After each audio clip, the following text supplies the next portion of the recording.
भोले नमः शिवाय। ओम नमः शिवाय, ओम नमः शिवाय, हर हर भोले नमः शिवाय। ओम नमः शिवाय, ओम नमः शिवाय, हर हर भोले नमः शिवाय। रामेश्वराय शिव रामेश्वराय, हर हर भोले नमः शिवाय। रामेश्वराय शिव रामेश्वराय, हर हर भोले नमः शिवाय। ओम नमः शिवाय, हर हर भोले।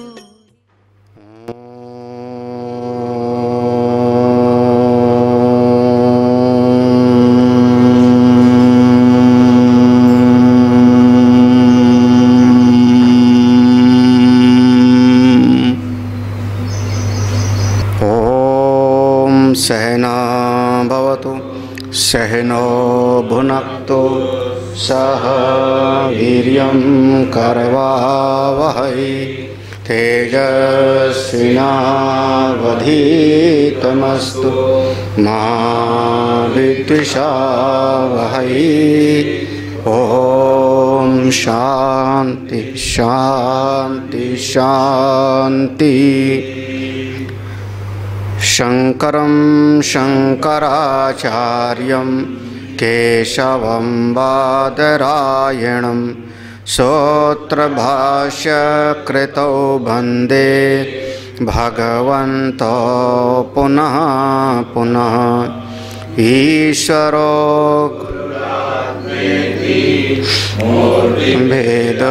भेदविभागिने व्योमवद्व्याप्तदेहाय दक्षिणामूर्तये नमः। सदाशिवसमारम्भां शङ्कराचार्यमध्यमाम् अस्मदाचार्यपर्यन्तां वन्दे गुरुपरम्पराम्।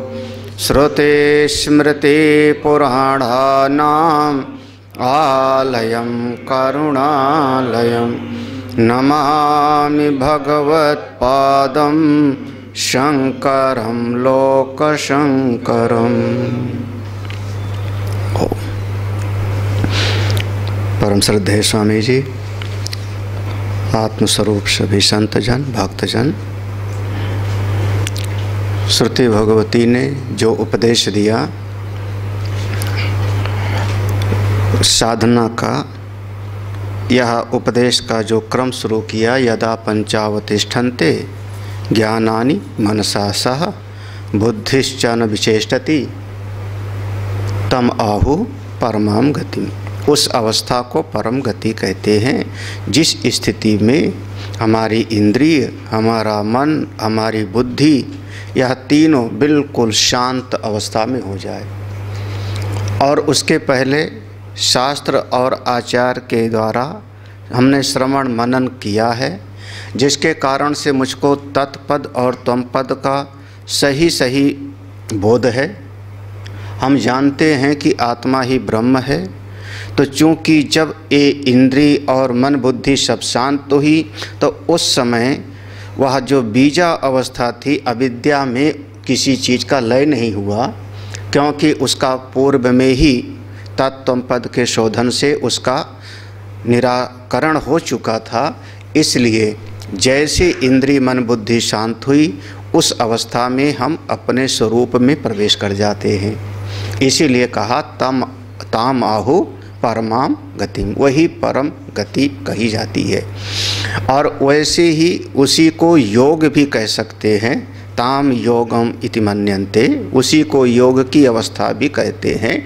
जब ऐसी हमारी भीतर की स्थिति बन जावे, हमारी अचल अवस्था बन जावे इंद्रियों की। क्योंकि योगा ही प्रभव अप्ययो, योग जो होता है उसका एक तो योग का उद्देश्य हुआ कि जो अनर्थकारी चीज़ों से संयोग हुआ है उससे हमारा वियोग हो जाए। दुख देने वाली चीज़ों से, दूसरे अपने भीतर ज्ञान वृत्ति का उदय हो, प्रभाव हो, ब्रह्माकार वृत्ति प्रकट हो, और तीसरा योग का परिणाम होगा कि विवेक ख्याति हो करके और हमारे भीतर की जो भी अविद्या आदि ग्रंथियां हैं उनका अपव्यय हो जाए, विलय हो जाए। इसी का नाम होता है योग। इस प्रकार से आपको जानना चाहिए। बस ये ध्यान रखना है कि अपना जो आत्म स्वरूप है वो इंद्रियों का विषय नहीं होता। जैसे आज तक हम इंद्रिय और बुद्धि के द्वारा बाह्य विषयों का हम ज्ञान प्राप्त करते थे, उस प्रकार से अपने आत्म स्वरूप का बोध नहीं होता, क्योंकि दृष्टा है, ये दृश्य नहीं है। दृश्य को देखने का तरीका अलग है और दृष्टा के अनुभव का स्वरूप बिल्कुल अलग होगा। वह अपना आत्म स्वरूप है। आत्म स्वरूप इंद्रिय से, ज्ञानेंद्रिय से, कर्मेंद्रिय से, अंतःकरण से नहीं प्राप्त होता, सत्ता मात्र है। अस्ति इति ब्रुवतो अन्यत्र कथम तद उपलभ्येत, जो केवल अपनी सत्ता मात्र में रहता है। फिर इसी तरीके से प्राप्त करना चाहिए स्वरूप का बोध। इसी तरीके से होता है। दो स्थिति है, एक सोपाधिक और एक निरुपाधिक। जब अपना आत्मस्वरूप, वही अपना आत्मस्वरूप जो सर्वव्यापक है, सर्वांतर्यामी है, जब वह एक एक उपाधि नाम रूप के साथ जुड़ जाता है, उस समय भी आप उसमें सत वृत्ति से देखने की कला सीखो। उसमें जो तत्व है, एक एक वस्तु में सत रूप से वही तत्व सब जगह विराजमान है। वह कैसे, हम उसको कहते हैं है। देवलोक है, देवता हैं, असुर हैं, मनुष्य हैं, पशु हैं, सब में वह जो अस्ति भाव है वही समझना कि सारे जगत में देखने का तरीका है, वही परमात्म दर्शन है, जिसको कहते हैं सब जग जानी, सिया राम मैं सब जग जानी। कैसे, तो सारा जग तो दिखाई पड़ रहा है ना, जग दिख रहा है, नाम रूप दिखाई पड़ रहा है, तो उस नाम रूप के मूल में अस्ति भाव से देखेंगे तो सब में वही ब्रह्मात्म दर्शन होगा, इस स्वाभाविक रूप से। और एक समय पर समस्त उपाधियों का निषेध करते करते अपने स्वरूप में पहुंच गए, तो तत्व भाव से स्थिर रहो। तत्व भावेन प्रसीदति, उस भाव में जब स्थित हो गए तब आप जीवन मुक्त हो जाओगे। ये बाह्य जगत में दृष्टि ब्रह्ममयी, वो कहते हैं कृत्वा ज्ञानमयीम दृष्टि पश्चेद ब्रह्ममयम जगत। ज्ञानमयी दृष्टि करके सारे जगत को ब्रह्ममय देखो। तो इस प्रकार से श्रुति भगवती ने पूरा प्रक्रिया का उपदेश कर दिया। जो साध्य तत्व था उसको बताया। एष सर्वेषु भूतेषु गूढ़ो आत्मा न प्रकाशते अड़ोरणीय, इस साध्य का निरूपण किया। साधक का निरूपण कर दिया पूरी तरह से। साधक कैसा है, अगर कोई अविद्यायाम अंतरे वर्तमाना है तो आत्मा को नहीं जान पावेगा। कैसे, कश्चित धीरः प्रत्यक आत्मानम ऐक्षत, ऐसा कोई धीर पुरुष होगा तो जानेगा। तो साध्य का निरूपण किया, साधक का निरूपण किया, साधन का निरूपण कर दिया। जब तीनों, साध्य का, साधक का और साधना का, तीनों का निरूपण हो गया तो अब है फलश्रुति। अगर हम इस मार्ग पर चलते हुए साधना करते हैं तो इसका चित्त में परिणाम क्या होगा, फल क्या प्राप्त होगा, तो दो मंत्र में एक फलश्रुति है। हम लोग मंत्र पढ़ लेते हैं। यदा सर्वे प्रमुच्यन्ते कामा येष्य हृदि स्थिताः अथ मर्त्यो मृतो भवति अत्र ब्रह्म समुष्णते यदा सर्वे प्रमुच्यन्ते कामा येष्य हृदि स्थिताः अथ मर्त्यो मृतो भवति अत्र ब्रह्म समश्नुते यदा, जिस काल में साधना करते करते, साधक जब साधना करता है तो साधना करते करते यदा माने जिस समय पर उसने परमात्म स्वरूप का दर्शन किया, उस समय सर्वे प्रमुच्यन्ते, सब उसकी छूट जाती हैं। प्रमुच्यन्ते माने सब उसका छूट जाती हैं, कट जाता है सारा। क्या? कामा, सारी कामनाएं सब उसकी जब छूट जाती हैं। अच्छा, कामनाएं थी कहाँ? बोले भीतर ही थी। ज्ञान की वृत्ति भीतर जगी, ज्ञान की वृत्ति भी भीतर आई, अखंडाकार वृत्ति भी बाहर आई।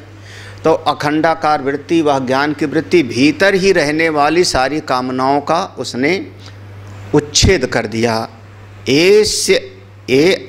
अस्य माने ए साधक से, साधक के हृदय में, साधक के हृदय में जो सारी कामनाएं अवस्थित थी, सब की सब बैठी थी, जब वो पहुंच गया तो उसकी सारी कामनाएं छिन्न भिन्न हो गई। हाँ, तो जिस समय साधना करते करते पहुंचा, कामनाएं समाप्त। अब फिर तो मंगल ही मंगल है। अथ माने अब उसके बाद, इसके बाद क्या होगा? बोले मर्त्या है, जो अपने आप को मरण धर्म समझता था कि मैं मर रहा हूँ, मैं मर जाऊँगा, अमृतो भवति। अब देखो, अब दृष्टि का परिवर्तन हो गया।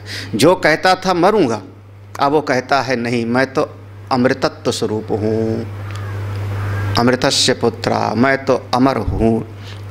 अत्र ब्रह्म समश्नुते, और फिर ऐसे साधक का कहीं आना जाना नहीं होता। अत्र माने यहीं पर, इसी लोक में, इसी जगह पर रहते रहते, इसी क्षण में। हाँ, फिर ब्रह्म समश्नुते, उस ब्रह्म की अनुभूति कर लेता है, इसलिए अब उसका कहीं लोक पर लोक में आवागमन अब नहीं होता। अब वो जाता ही नहीं कहीं पर, क्योंकि अपने स्वरूप में ही वो स्थित हो गया, अपने आप में स्थित हो गया। तो जिस समय यदा सर्वे प्रमुच्यते, जिस काल में समस्त कामनाएं उसकी मिट जाती हैं, जो कामनाएं अंतःकरण में ही निवास करती थीं, जब सारी कामनाएं मिट गईं तो यह मरण धर्मा मनुष्य अपने आप को समझ लिया कि मैं अमृत स्वरूप हूँ और वही ब्रह्म तत्व की प्राप्ति है, वो मुक्त हो गया। इसी का अनुवाद जैसा लगता है, प्रजहाति यदा कामान सर्वान पार्थ मनोगतान। या आप रामायण में अनुवाद समझ लो, जाहि न चाही कबहु कछु तुम सन सहज स्नेह बसहु निरंतर तासु ही सो राउर निज घे। जाहि न चाही कबहु कछु, कबहु कछु, कुछ नहीं चाहिए, ये स्थिति को प्राप्त हो जाता है।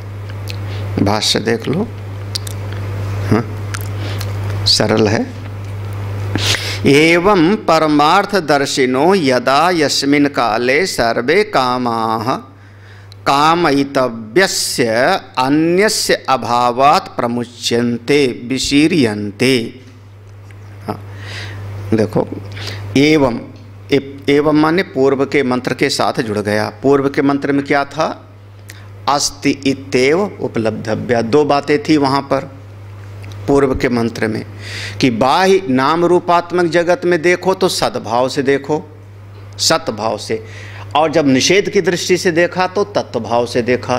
तो एवं माने इस प्रकार से परमार्थ दर्शिना, जब इस प्रकार से कोई सत्य का बोध प्राप्त करेगा तो अपनी मर्जी वाला नहीं, क्योंकि कोई कह सकता है कि हमको किसी इष्ट देव का दर्शन हो गया, उसका कोई यहाँ से कोई इसका संबंध नहीं है।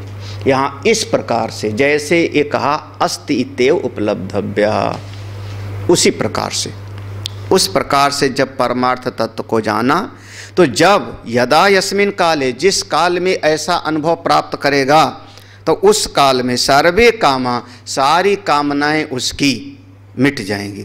कामनाएं कैसी थी? बोले कामयितव्यस्य अन्यस्य अभावात्, क्योंकि जब एक ही हो गया, अपने स्वरूप में ही बैठ गया, तो कामयितव्यस्य, जिस वस्तु की कामना होनी चाहिए वह वस्तु हमसे अलग होनी चाहिए। हाँ, क्योंकि अब हम कहें कि मैं अपने पेट को पाने की कामना करूं। हाँ, आप कभी ऐसा कामना करते हो कि मैं अपना हृदय पाऊं, आज मेरा हृदय कहीं खो गया है। हाँ, तो जो चीज़ प्राप्त ही है, हाँ, तो कामना कब बनती है? जो चीज़ कोई हमसे पृथक होती है, हमसे अलग है, तो हमको अमुक चीज़ मिले, हमको अमुक चीज़ मिले, हमको अमुक चीज़ मिले। अब इस स्थिति में जब उसने परमार्थ तत्व का दर्शन किया सद्भाव से, तब वहाँ कामना वाली वस्तुओं का हो गया अभाव। अब कोई चीज़ें नहीं रही। तो कामयितव्य से अन्य से अभावात्, तो कामना वाली अन्य चीज़ों का अभाव हो गया, इसलिए प्रमुच्यन्ते, तो कामनाएं सब मिट गई। विशीर्यन्ते, सब उसकी छिन्न भिन्न हो गई, नष्ट हो गई, क्योंकि कामना वाली चीज़ अब रही नहीं। अब किसको मांगूं, किसको देखूं, किसको सुनूं, क्योंकि सब तो केवल अपना आत्मा ही है। अस्य प्राक प्रतिबोधात् विदुषो हृदय बुद्धौ श्रिता आश्रिता। कौन सी नष्ट हो गई? कामनाएं कौन सी? बोले विषय बाहर थे। देखो, विषय सब बाहर होते हैं, नाम रूप सब बाहर होता है, वस्तुएं बाहर होती हैं, उसकी चाह अंदर होती है। हमेशा ही विषय बाहर होगा, चीज़ बाहर होती है, लेकिन उसकी कामना हमारे अंतःकरण के भीतर। तो ये जो साधक है, कौन? बोले प्राक प्रतिबोधात् विदुषा, या जो आज विदुषा हो गया, बुद्धिमान हो गया, परमार्थदर्शी हो गया, जब इसको आत्मस्वरूप का बोध नहीं हुआ था, तो उसके पहले, ज्ञान होने के पहले, ज्ञान हो गया तो कौन हो गया? विदुषा, विद्वान हो गया। ज्ञान हो गया तो विद्वान हो गया। तो ज्ञान होने के पहले प्राक प्रतिबोधात्, तो ज्ञान होने के पहले इसी के अंतःकरण में हृदय बुद्धौ श्रिता, इसी साधक के हृदय में वो सारी कामनाएं बैठी हुई थी। तो ज्ञान होने के पूर्व जो जो कामनाएं चित्त में जड़ जमाए बैठी रहती हैं, ज्ञान होने से तत्काल ही वो सारे कामनाएं, क्योंकि अब हमसे पृथक कोई रहा ही नहीं, तो सारी कामनाएं छिन्न भिन्न हो जाती है, नष्ट हो गई, समाप्त हो गई। उस अवस्था को हम कहते हैं तत्व बोध। अब कुछ चाहिए नहीं। अब इसी बात को देखो थोड़ा सा, अब इस विस्तार सिद्धांत हो गया, ये सिद्धांत हो गया। तो कामनाओं का अभाव। एक चीज़ थोड़ा सा हम आनंद गिरी जी की टीका पढ़ते हैं, आप लोगों को नहीं, थोड़ा सा एक पंक्ति टीका में बढ़िया लग रही मुझको, कहीं कहीं बहुत अच्छी लग रही। हाँ, आप लोग समझ लोगे आसानी से, इस है तो सभी अच्छा, लेकिन जो आसानी से समझ में आ जावे। देखो, यहाँ दो स्थिति बताया। जब ज्ञान हो गया तो कौन हो गया? विद्वान हो गया, है ना। अब कामनाएं शांत हो गई। फिर दूसरी स्थिति बता रहे हैं, ज्ञान होने के पहले प्राक प्रतिबोधात्, तो ज्ञान होने के पहले कौन था? वो साधक था। तो उसके चित्त में बहुत सारी कामनाएं पहले थी, वो साधना के मार्ग पर था। तो जो कहना चाहते हैं, प्रवृत्त फल कर्म उपस्थापिते शरीर स्थित निमित्त अन्नपानादौ प्रवृत्ति कारण इच्छा व्यतिरिक्ता। पहले समझ लो, हम लोग पढ़े ना, 3 प्रकार का कर्म फल होता है, क्या कहते, आगामी, क्रियमाण और संचित। हाँ, 3 प्रकार का होता है ना। तो संचित कर्म, क्रियमाण कर्म, और क्रियमाण को ही आगामी कहते हैं। हाँ, प्रारब्ध। तो जिस समय ज्ञान हुआ, ज्ञान होने के उसी क्षण तो वो संचित सबका सब भस्मीभूत हो गया, जो इकट्ठा करके रखा था। क्रियमाण का हालत अलग होवेगी आगे वाले का, लेकिन जो प्रारब्ध लेके आए हैं, तो वो कर्म का फल भोगने के लिए तैयार हो गया ना ये शरीर। तो प्रारब्ध, प्रवृत्त कर्म फल कर्म उपस्थापित है। तो ये जो प्रारब्ध का यह भोग शरीर में चल रहा है, तो ये शरीर का शरीर स्थित निमित्त, तो शरीर ठीक ठाक चलता रहे, इसके हेतु से अन्न पानादौ प्रवृत्ति कारण इच्छा। तो यहाँ पर भोजन चाहिए, थोड़ा जल चाहिए, थोड़ा सर्दी गर्मी से बचाव चाहिए, तो ये शरीर की थोड़ी बहुत इच्छा बनी रहेगी। इससे व्यतिरिक्त, हाँ देखो थोड़ा सा कुछ सूक्ष्म बातें हैं, मतलब ये भी जो इच्छा है ये बाधित होगी। इसको हम लोग कहते हैं भाषित है, वास्तव में है नहीं, भाषित है, लेकिन ये इच्छा दिखेगी। काय की इच्छा? बोले शरीर स्थित निमित्त, शरीर धारण के लिए क्या? अन्न पान आदो, अन्न चाहिए, जल चाहिए, वस्त्र चाहिए, ये सब तत्वबोध प्राप्त हुए ज्ञानियों में भी बाद में दिखे। लेकिन इसके अतिरिक्त प्रवृत्त कारण इच्छा, इसके अतिरिक्त इच्छा व्यतिरिक्त, इससे अतिरिक्त सर्वे कामाः, सर्वे कामा में इसके अतिरिक्त कौन कौन सी? वहाँ जो सर्वे शब्द आया है ना, सर्वे शब्द, उस पर थोड़ा इसीलिए कहना है कि सर्वे मतलब, अब फिर कोई कह दे कि महात्मा है तो उनको रोटी भी क्यों मांगते हैं, भिक्षा क्यों मांगते हैं, भिक्षाम देहि क्यों मांगने गए, तत्वज्ञानी है। तो उस बात का यहाँ पर विस्तार कर। इसके अतिरिक्त शरीर स्थित निमित्त, इसके अतिरिक्त जो कामनाएं हैं सर्वे कामा, कौन कौन सी? देखो, कामेन ज्योतिष्टोमादिना स्वर्गम प्राप्स्यामि, हम बढ़िया बढ़िया यज्ञ करेंगे, ज्योतिष्टोम आदि यज्ञ करेंगे तो स्वर्ग आदि दिव्य दिव्य लोक हमको प्राप्त होगा। ये सारी कामनाएं समाप्त हो गई, एक कामनाएं समाप्त हो गई लोक परलोक आदि की। आगे क्या कहते हैं? एक शब्द ऐसा है थोड़ा सा क्या कहूँ, त्रैपुर्या आराधनेन जन्म वशी करिष्यामि इति एवं आदय। हम कोई ऐसा मंत्र उंत्र को सिद्ध कर लेंगे, कौन सा?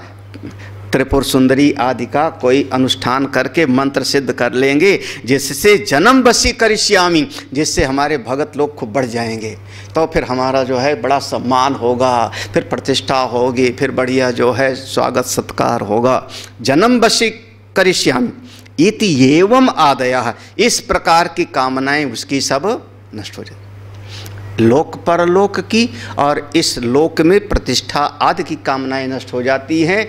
उतना ही रह जाता है शरीर स्थित निमित्त, ये कामनाएं दिखती हैं, रहती हैं। आगे देखो, आगे क्या कहते हैं? कर इति एवं आदया स्वर्गादि देहेषु अपि अहमेव तिष्ठामि तद भोगाश्च प्राप्ता एव प्राप्त विषयश्च कामो व्यर्थो मिथ्या च असौ इति विचारेण विशीर्यन्ते इत्यर्थ। कह रहे हैं जब यहाँ से बढ़िया बढ़िया कर्म करके जाएंगे यज्ञ वगैरह, तो अहम एव तिष्ठामि, मैं ही स्वर्ग आदि में बैठूंगा वहाँ पर कल्प वृक्ष के नीचे, फिर मैं ही वहाँ पर सभा में विराजमान होऊंगा सिंहासन पर, मुझको दिव्य देवलोक मिलेगा, फिर बढ़िया बढ़िया भोग मिलेगा, बढ़िया बढ़िया सुख मिलेगा। ये कामना है स्वर्गादि आदि की। स्वर्गादि देहेषु अपि अहमेव तिष्ठामि, फिर तद भोगाश्च प्राप्त, वहाँ बढ़िया बढ़िया भोग मिलेंगे। एवं प्राप्त विषयश्च कामः, यही वास्तव में कामना है, यही जीवन का सुख है। चारवाक दर्शन, खाओ पियो मौज करो इस लोक में। फिर मीमांसा दर्शन क्या कहेगा? यहाँ बढ़िया बढ़िया त्याग करो, यज्ञ यागाद करो, जिससे आपको परलोक में बढ़िया सुख मिले। तो ये दोनों वृत्ति, उनसे बताओ कि नहीं जगत मिथ्या है, लोक परलोक मिथ्या, कहते व्यर्थो मिथ्या चा असौ इति। अरे ये मिथ्या उथ्या जो कहते हैं ज़्यादा विचार उचार करने वाला नहीं, ये जो मन के भीतर उथल पुथल थी वो सब विशीर्यन्ते, वो सब नष्ट हो जाती हैं, वो सब नष्ट हो जाती हैं। सीधा सीधा यहाँ पर कहना है टीकाकार का कि यदा सर्वे प्रमुच्यन्ते, मतलब क्या हुआ? बोले शरीर धारण के निमित्त, शरीर हमारा चलता रहे इसके निमित्त जो आवश्यक है उसकी कामना भाषित होती रहती है, दिखती है। उसके अलावा लोक परलोक की और अन्य कामनाएं सब नष्ट हो जाती हैं। ठीक है, हाँ यहाँ पर तो हाँ, कहाँ थी सारी कामनाएं ज्ञान होने के पहले? कहते हैं हृदय बुद्धो श्रिता आश्रिता, बुद्धिर ही कामानाम आश्रयो न आत्मा, काम संकल्प इत्यादि श्रुति अंतराच्च। पक्का कर दिया यहाँ पर, बुद्धिर ही कामानाम आश्रयो, समस्त कामनाओं का आश्रय कौन है? बुद्धि।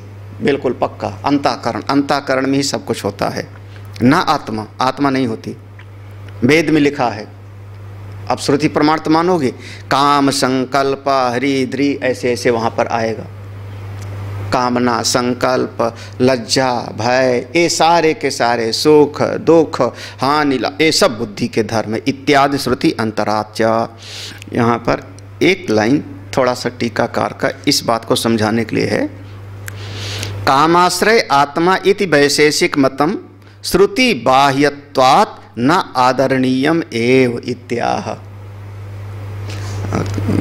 जो वैशेषिक मत वाले क्या हैं, वैशेषिक मत में कौन, वैशेषिक मत के आचार्य कौन? वैशेषिक मत, वैशेषिक दर्शन के आचार्य, हाँ, कणाद ऋषि।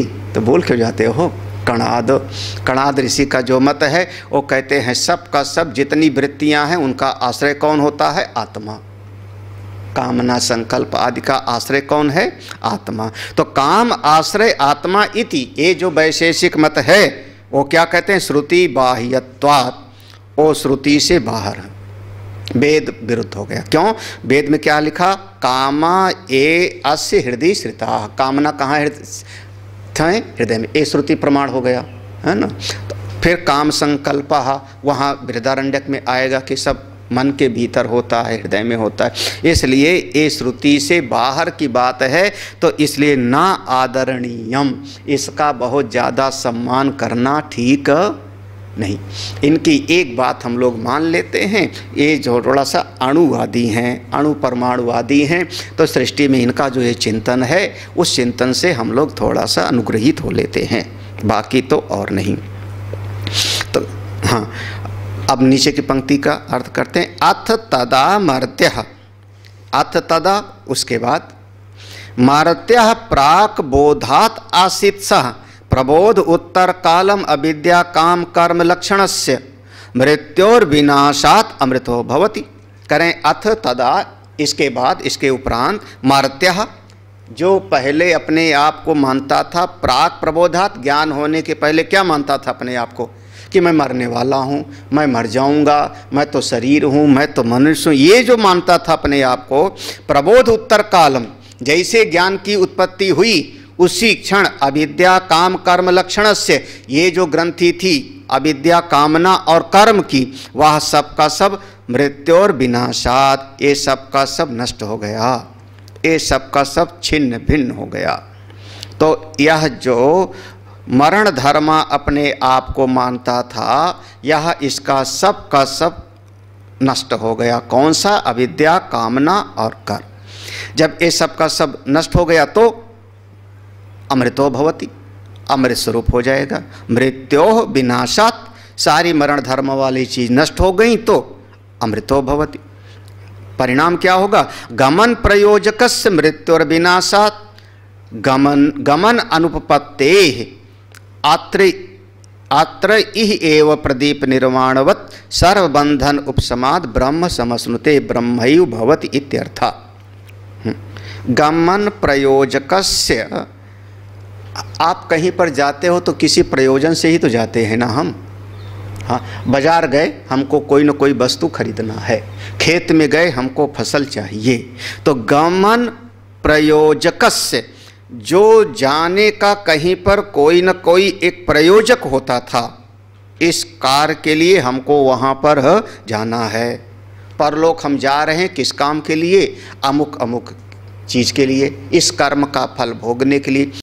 अब वहाँ कामना और कर्म ही नष्ट हो गया, कामना ही नष्ट हो गई, कर्म ही नष्ट हो गया, फल ही नष्ट हो गया, तो अब कहाँ जावे वो? हाँ, अगर कर्म फल होता तो उसको भोगने के लिए जीव कहाँ जाएगा फिर? लोक परलोक में। लेकिन अविद्या मिट गई, कामना कर्म मिट गया, तो फिर अब जाएगा कौन? कौन जाएगा? कहाँ जाएगा? तो गमन प्रयोजकस्य, वो सब का सब हट गया। क्यों? मृत्यु विनाशात गमन अनुपपत्ति, क्योंकि इसका जो मरण धर्म वाला था सब नष्ट हो गया, मरने वाला सब चला गया, तो आना जाना उसका जो है अनुपपत्ति हो ही नहीं सकता। कहाँ जाओगे? क्यों जाओगे? अपने आप में रहता है, अपनी महिमा में रहता है।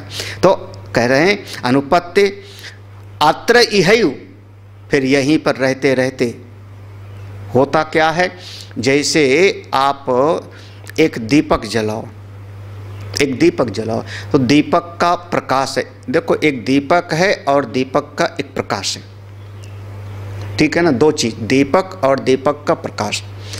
जैसे सूर्य निकला तो दीपक का प्रकाश कहाँ चला गया? जो दीपक का प्रकाश था, सूर्य उदित हुए तो सारा का सारा उनका प्रकाश कहाँ चला गया? सूर्य में जाके समा गया। उसी प्रकार से यह जो जीव था, यह अपने उस जीवात्मा जाके परमात्मा में समा गया। यह जो अविद्या उपहित चेतन था, थोड़ा सा अविद्या नष्ट हो गई तो ये चेतन जा करके उस परम तत्व चेतन में समा गया। प्रदीप निर्वाणवत उस प्रकार से चला गया। यहाँ एक शब्द पर ध्यान देना पड़ेगा आप लोगों को। बौद्ध दर्शन में इसको उन्होंने कहा जैसे दीपक बुझ गया। गीता जी में भी निर्वाण शब्द आएगा, लभन्ते ब्रह्म निर्वाणम ऋषयः क्षीण कल्मषा। हाँ, तो लभन्ते ब्रह्म, निर्वाण शब्द अपने शास्त्र का है और उपनिषद में कहाँ पर आया है? उपनिषद का ध्यान नहीं आ रहा निर्वाण शब्द, लेकिन निर्वाण शब्द अपना है और इसको बौद्ध दर्शन ने मोक्ष माना है। तो बौद्ध दर्शन में निर्वाण को उन्होंने ऐसे शब्द प्रयोग किया कि जैसे दीपक जल रहा है और वो दीपक बुझ गया, तो क्या कर दिया आपने? तो बुझना शब्द अच्छा नहीं होता, तो कहते हैं दीपक का निर्वाण हो गया, प्रदीप निर्वाण वत। जैसे दुकान में तुम लोग दुकान को क्या कहते हैं? दुकान बंद करो शाम को कि दुकान बढ़ाओ? हाँ, शाम को क्या कहते हो? नहीं, दुकान बंद करो शाम को। हाँ, क्यों नहीं बोलना चाहिए दुकान बंद करो? बोले दुकान बंद करो ये चीज़ अच्छा नहीं है। क्या कहते हैं? दुकान बढ़ाओ। दुकान बढ़ाओ मतलब अब दुकान को शटर गिराओ। अब इस तरीके का उनका एक भाव है। तो ऐसे वो कहते हैं कि जैसे दीपक बुझ गया तो ऐसे ये जीव का जो है सब कुछ समाप्त हो गया, तो उसका आना जाना समाप्त हो गया। तो प्रदीप निर्वाणवत, वो दीपक को बुझने से लेते हैं, वो इस प्रकार से लेते हैं बौद्ध दर्शन में। जब कभी हम ऐसा कोई व्याख्या करेंगे तो सिद्धांत वही हो जाएगा, फिर हम उस सिद्धांत में चले गए चुपके से, पता भी नहीं लगा। निर्वाण, वैसे बाण इस शरीर को कहते हैं, बाण इस शरीर को कहा जाता है जिसका अब शरीर का धारण करना समाप्त हो गया, क्योंकि उसका कोई प्रयोजक नहीं रहा, ना कर्म रहा ना कर्म फल रहा, तो बाण शरीर को कहा जाता है। फिर जहाँ सारे उसके बाण सब का सब निशेष हो गए, निर्वाण, सब का सब छिन्न भिन्न हो गया, अब उनका कोई जन्म मृत्यु नहीं रही। तो ये जो प्रदीपवत है, इसको अगर हम अपने विचार से समझें तो कोई सहमत हो चाहे ना सहमत हो, लेकिन सही तरीका है कि वह जो एक छोटे से दीपक का प्रकाश था वह सूर्य के प्रकाश में जा कर के एकीभूत हो, हाँ उसमें जाके समा गया। या कई बार दृष्टांत दोगे कि वो नमक की पोटली समुद्र में जाके समा गई, मिल गई, हाँ नमक के पहाड़ में जा कर के वो सब का सब एकीभूत हो, सैंधव घन हो गया। दृष्टांत अलग अलग दे सकते हैं।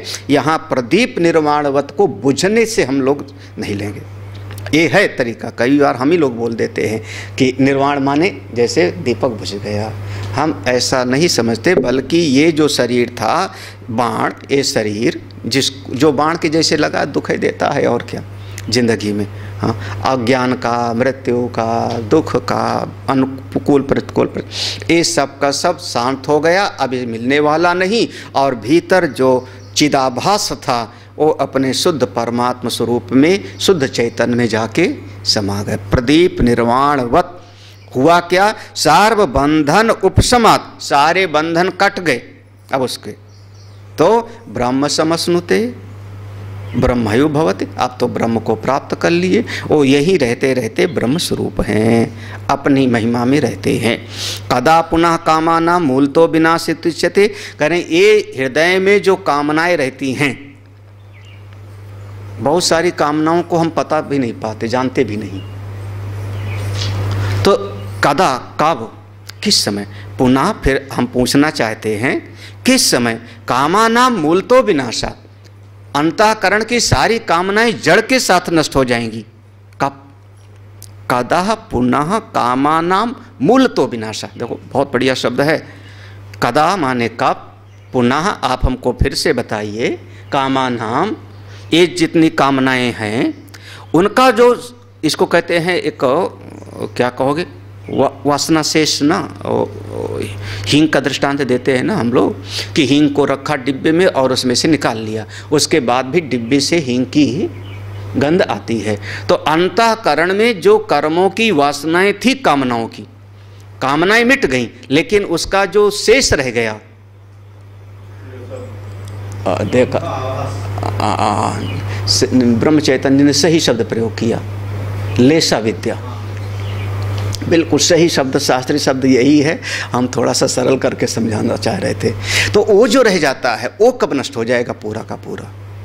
अंतःकरण में कामनाओं का लेस था। कभी कभी होता है कि कोई कोई कामनाएं नष्ट हो गई, लेकिन वो लेसा विद्या रह जाती है। हाँ, अब समझना, थोड़ा वही हींग का वास जैसा रह गया। क्या कहूँ, नहीं, जैसे वृक्ष को काट दिया आपने, पूरा वृक्ष काट दिया, उसकी डालियां काट दिया, पत्ते काट दिया, तना भी काट दिया, जड़ भी उखाड़ दिया, लेकिन एकात जड़ अंदर कहीं रह गई, कोई न कोई एक सूक्ष्म रूप से। हाँ, तो उसमें से निकल आते। हम लोग अपने चबूतरे में से पीपल का उखाड़ उखाड़ के थक गए, हाँ, लेकिन फिर भी उसमें से हमेशा निकलता रहे। ऐसे ही अगर कोई जरा सा भी कामना का जो है अवशिष्ट रह गया, तो जहाँ कहीं पर भी वो आलंबन पाएगा, तो वो कामना पुनः उद्भूत हो जाती है। हाँ, जैसे कि अब जमीन के अंदर बहुत सारे बीज पड़े हुए हैं पृथ्वी में, हमको पता भी नहीं होता, लेकिन जैसे बरसात पड़ी, थोड़ा मौसम अनुकूल हुआ, वो उसमें से हजारों हजार लाखों लाख उसमें से घास आदि पैदा हो जाती है, बीज उसमें रहा। ऐसे तो उस भीतर अगर कोई चीज़ है, कामना नहीं है, बिल्कुल उनका कामना मिट गई, लेकिन अगर वो लेस मात्र भी है, लेसा विद्या भी है, सन्निहित है, जरा सा भी है, तो जहाँ कहीं पर थोड़ा सा जो है एक वातावरण मिलेगा, वो भीतर से उद्भूत होगा। तो वो जड़ के साथ कब नष्ट हो जाएगा? कदा पुनः कामानाम मूल तो विनाशा। तो जड़ के साथ कब नष्ट हो जाएगा? अब थोड़ा सा कोशिश करना, कठिन होगा, लेकिन तीन स्थिति होती है: तत्व ज्ञान, वासनाक्षय, मनोनाश। समकालम चिरभ्यस्ता, समकालम चिरभ्यस्ता, एक शायद ध्यान होगा, हमने कभी पढ़ाया होगा। एक होता है तत्व ज्ञान। जब आप शास्त्र को आचार्य के पास जा कर के श्रवण करने लगे और सही तरीके से तत् और त्वम पद का चिंतन करते हैं, मनन करते हैं, तो भीतर ब्रह्माकार वृत्ति पैदा हुई और उस ब्रह्माकार वृत्ति से भीतर स्वरूप का बोध होता है। इसको हम कहते हैं तत्व ज्ञान। तत्व ज्ञान, ठीक है, अपने स्वरूप का पता लग गया। जब वो ध्यान में बैठे तो उनको पता है कि हाँ, मैं आत्मस्वरूप हूँ, इनका कोई अब दोबारा इनका कभी जन्म मृत्यु नहीं होगा, क्योंकि तत्व ज्ञान हो गया तो इनका कोई जन्म मृत्यु नहीं होगा। लेकिन अंतःकरण को किनारे रख के गए हैं, उस सिद्धांत को ले आना, यदा पंचावत तिष्ठन्ते। तो मन, बुद्धि, इंद्रियां सबको किनारे रख करके ध्यान में गए तो अपने स्वरूप का अनुभव प्राप्त कर लिया। उस अवस्था में है, ये तत्व ज्ञान की स्थिति है। जैसे ध्यान से बाहर आए तो फिर से बुद्धि अंतःकरण को धारण किया। जैसे हम गंगा से बाहर निकले तो फिर कपड़े को पहने, जैसे उसको धारण किया तो वो अंतःकरण में जो वासनाएं थीं, जो इच्छाएं थीं, वो सब फिर से दिखाई पड़ने लगती हैं, फिर से दिखाई पड़ने लगती। हाँ, अब ऐसा मत समझना कि ज्ञानी माँ को नहीं पहचानेगा। हाँ, वो कैसे पहचाना ज्ञानी ने कि मेरी माँ है, ये मेरे पिता हैं। भगवान भाष्यकार भी अपनी माँ का अंतिम संस्कार करने के लिए गांव गए। कैसे पहचानते हैं कि तत्ववेत्ता कि ये मेरा शिष्य है, पद्म पादाचार हस्ता मत कर। वो जब ध्यान में गए तो इस उपाधि को किनारे रख दिए। हाँ, यही समझो परकाया प्रवेश जैसे, उपाधि को किनारे रख दिए, ध्यान में पहुंच गए, स्वरूप का बोध हुआ, तत्वज्ञान की स्थिति। लेकिन जब जगे तो अंतःकरण को फिर से धारण किया, तभी तो व्यवहार होगा, तभी तो कोई ना कोई उपदेश हम देवेंगे। तो जैसे अंतःकरण को धारण किया तो अंतःकरण में जो जो वासनाओं का लेस था वो सब वहाँ पर भाषित होने लगेंगे। हाँ ठीक है ना, समझ में आना चाहिए। हाँ तो अब किसी साधना करने वाले साधक ने कहा ये वासनाओं का भी पूरी तरह से नाश हो जाए, तो कहते कोई बात नहीं, तत्व ज्ञान हो गया, अब तुम्हारा जन्म मृत्यु नहीं है, लेकिन फिर भी अभी साधना करो तो अब वासना क्षय भी हो जाएगी। एक साधन है, उपाय है वासना क्षय का भी, अंतःकरण की सारी वासनाओं का क्षय हो सकता है। अब पुनः साधना में लग गए, फिर से साधना किया, वासना क्षय हो गया, वासना क्षय हो गया बिल्कुल। अब भीतर से धीरे धीरे सब का सब निकल गया, लेकिन अभी भी कभी कभी मन, भाई मन है, मन जगा, व्यवहार करने लगे तो मन कोई न कोई किसी को देख करके मन को अच्छा लगा, किसी को देख के मन को अच्छा नहीं लगा, ये वृत्ति आ जाती। अब भीतर वासना नहीं है, लेकिन तात्कालिक, दोनों बातें समझना, वासना नहीं है, किसी के प्रति शत्रु भाव नहीं है, ये मेरा 10 साल का शत्रु है ये भाव नहीं है, लेकिन जैसे जैसे इंद्रिय और मन का संयोग विषयों से हुआ वैसे वैसे मन के भीतर वृत्ति आती है। इंद्रिय इंद्रियार्थेषु वर्तन्त इति धारयन्। हाँ ठीक है ना, इंद्रिय इंद्रिय के विषयों में वह वर्तन कर रही है। तो अब जो मन है इंद्रियों के माध्यम से विषयों में गया और विषयों को देखा, अनुभव किया, व्यवहार किया, वो भीतर कुछ रखता नहीं बिल्कुल। जैसे कंप्यूटर पे काम करो, सेव मत करो कुछ, उसमें सुरक्षित मत रखो, काम किया खत्म, काम किया खत्म। तो ऐसा व्यवहार होता है, तो उस व्यवहार में थोड़ा बहुत अनुकूल और प्रतिकूल होता है। कम दृष्टांत समझाऊं, भगवान राम भी तो विलाप किए ना, ठीक है। गुरुदेव वशिष्ठ को भी एक बार बहुत बड़ा दुख हुआ जब उनके बच्चों को जो है वो कृत्या राक्षसी ने जो है जाके खा लिया, विश्वामित्र ने पैदा किया। और दृष्टांत दूं, ढेर सारे दृष्टांत भरे पड़े हैं दृष्टांत हमारे चित्त में। तो हाँ, भगवान वेदव्यास जी के मन में आया कि नहीं कि ये हमारे परिवार वाले हैं, चलो इनको दिव्य दृष्टि दे के आऊँ, शायद इनको अभी भी अकल ठीक हो जाए। आया कि नहीं? क्यों आया? व्यवहार में आया। तो वो मन के अनुसार मन वैसा व्यवहार करेगा।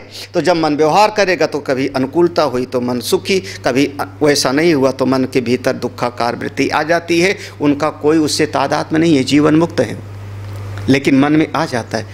तो तीसरी स्थिति कहा और भी साधना करते रहो, और साधना करते रहो। और उपाय है ऐसी स्थिति कि मन आपका नाश हो जाए, मनोनाश।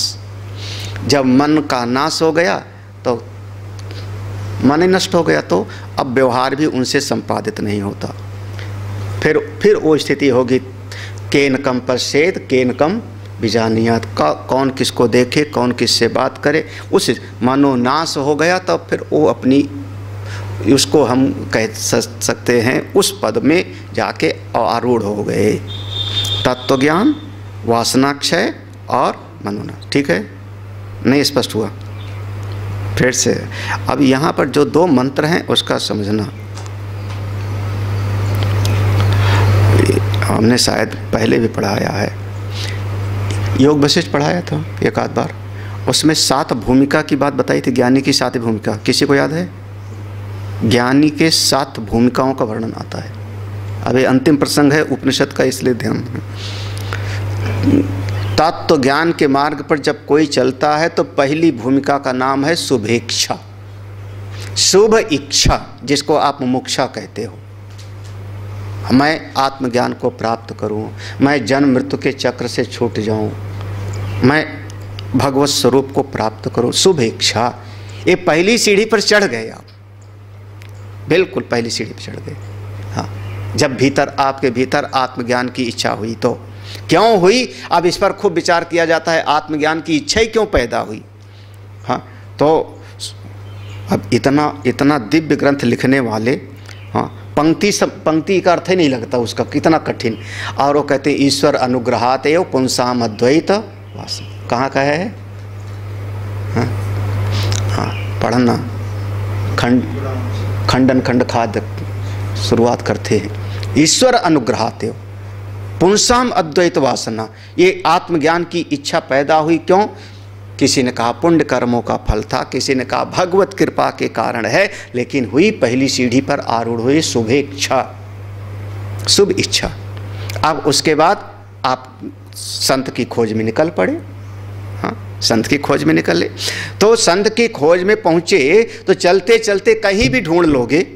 जब पहुँच गए गुरु उपसदन हो गया, गुरु जी के पास पहुँच गए, तब दूसरी सीढ़ी पर आप आरूढ़ होंगे जिसका नाम है विचारणा।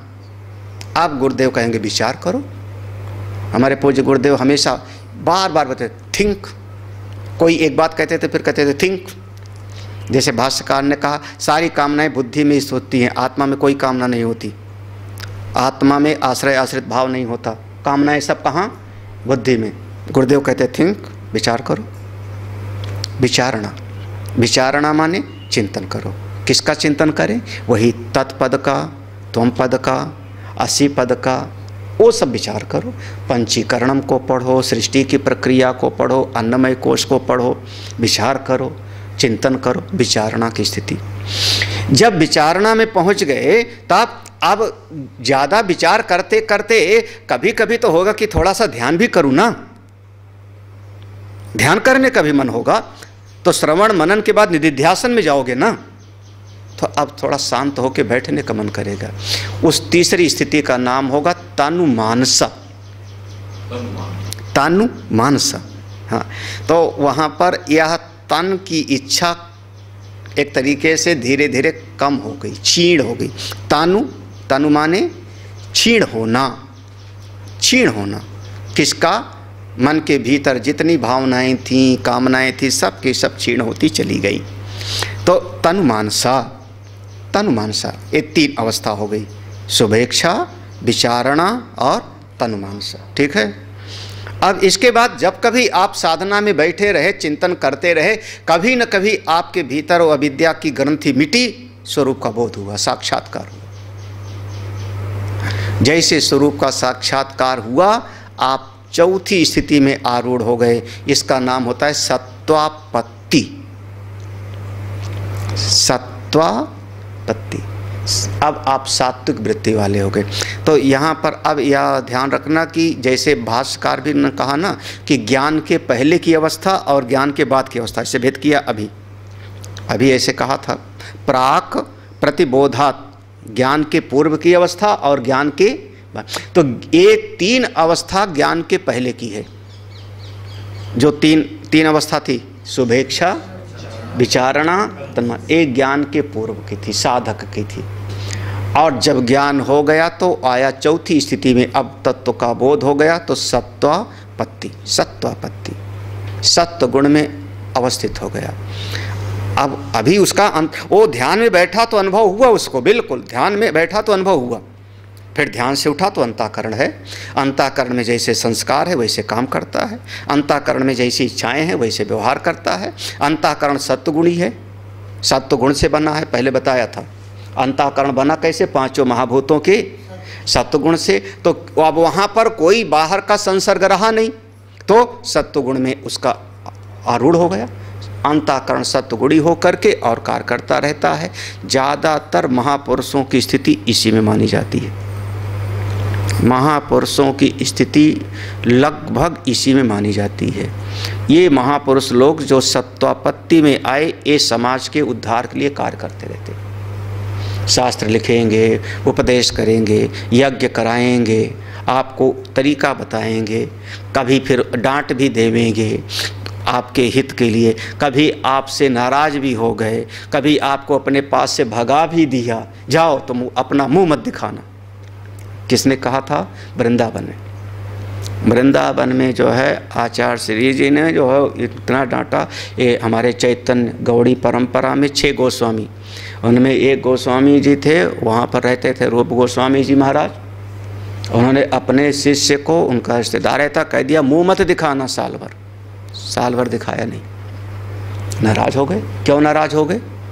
बोले अंतःकरण की वृत्ति है, अंतःकरण की वृत्ति है। सत्वापत्ति में, सत्वापत्ति में सत्व गुण के साथ में जीवन है, शरीर है, आत्मा का बोध है, बिल्कुल आत्मस्वरूप का बोध है। इनका अब पुनर्जन्म नहीं, इनका पुनर्जन्म नहीं।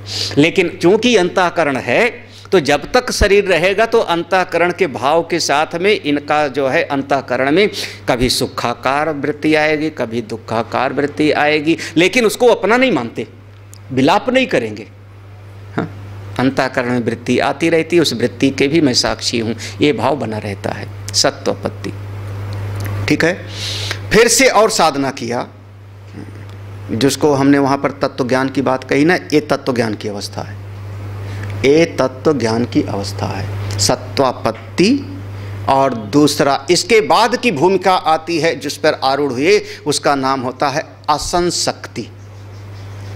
अब कहीं पर भी उनकी आसक्ति नहीं रही, कहीं पर भी आसक्ति नहीं रही। सामने आया, मिला, बात कर लिया, सामने आया विलाप करते हुए, उसको कोई उपाय बता दिया, ऐसा कर लो।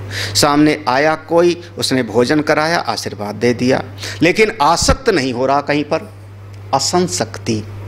बिल्कुल ऐसे महापुरुष लोग, हम जैसे अगर हम कहें तो हमारे तपोवन महाराज, अनेक अनेक ऐसे महापुरुष लोग, इस स्थिति में हम लोग, जैसे हम गुरुदेव को सत्वापत्ति में ले आते हैं वो ब्रह्म स्वरूप, हैं वो ब्रह्म स्वरूप, लेकिन वो समाज के लिए कर रहे हैं। जो कहने 1 साल तक मुँह नहीं दिखाना, वो असंशक्ति में है। हाँ, अब भाई जैसे स्वामी विवेकानंद समाज के लिए काम कर रहे हैं, कौन सी स्थिति में मानोगे? सत्वापत्ति में। और रामकृष्ण परमहंस को सत्वापत्ति में नहीं, असशक्ति में ले जाना पड़ेगा, है ना। हाँ, किसी से जो है उनका कोई अब वो आसक्ति नहीं है, मोह नहीं है, असंशक्ति। ठीक है ना, समझ आना चाहिए। तो ये जो अवस्था होगी, ये सब दोनों अवस्थाएं हो गई, सत्वापत्ति और असंशक्ति, जिसको वहाँ पर कहा था सत्वापत्ति हो गया तत्व ज्ञान की अवस्था।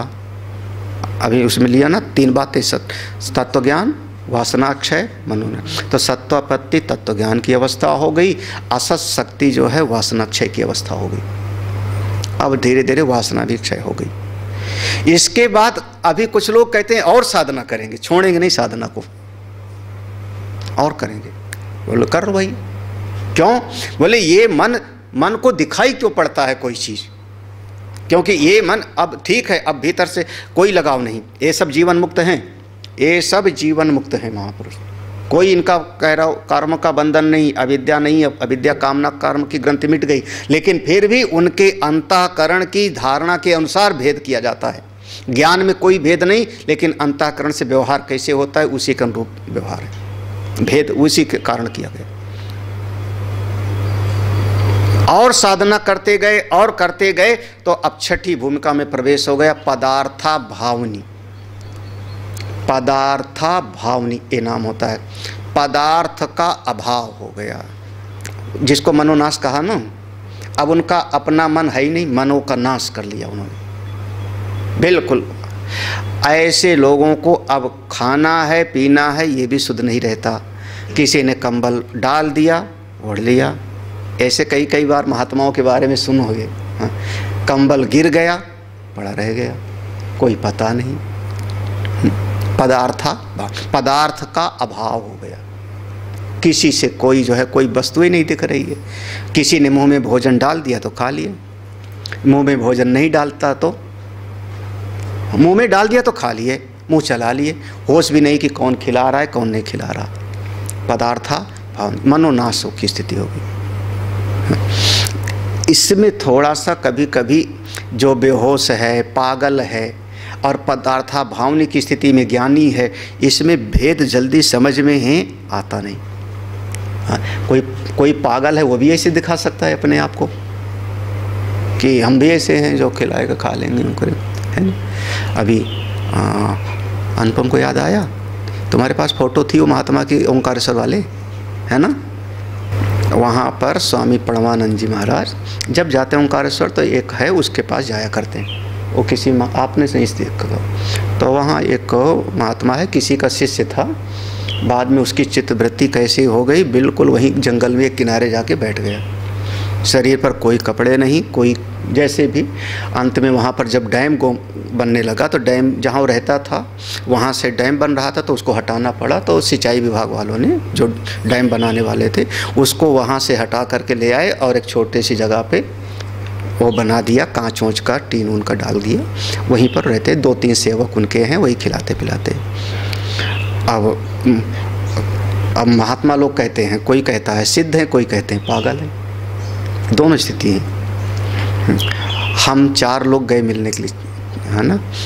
दिव्य चैतन्य जी थे, मैं था, और स्वामी विश्वात्मानंद जी साधना सदन वाले वो थे, कैथल वाले भी थे, विरागानंद जी कि नहीं पता नहीं, हाँ, और कौन था, 4-5 महात्मा लोग, और सबके साथ, हम सबके साथ में और भी सारे तो लोग उनके चलो दर्शन कराएं।